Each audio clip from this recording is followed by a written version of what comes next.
度啦。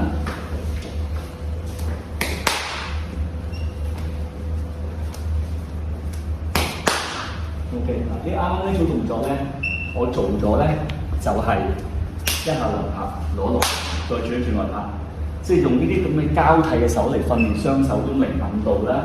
好啦，咁啊除咗頭先嗰個動作之外咧，拍攞心口都係個方法嘅，即係話來拍拍呢啲動作。咁你睇兩組嘢咧，望到好似嘅，即係都係來拍啫嘛。一係就練上頸，一係就練我心口啦。咁點解我哋要咁練咧？係因為其實手型嘅輕微轉變咧，都會影響咗佢還手嘅可能。即係話，如果我啲動作係拳攞佢咧，拳去做咧，佢還手嘅空間咧，其實係有啲唔同。咁所以兩組動作你練落去咧，你就會發覺其實我哋係幫自己製造咗好多訓練嘅可能。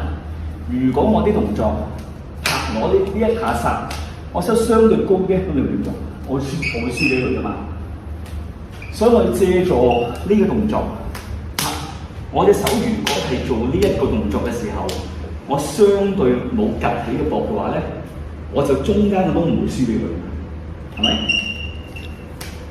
你撐就係，我有得救喎，大家明白先。但係如果我啲手係吊高咗嘅話咧，見唔見到我輸嘅喎？所以咧，我哋要借助呢啲咁嘅訓練方法咧，將個身體嗰啲微調要鍛鍊出嚟，你係明白？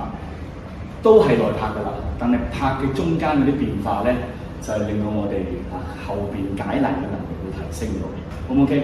好，有少少。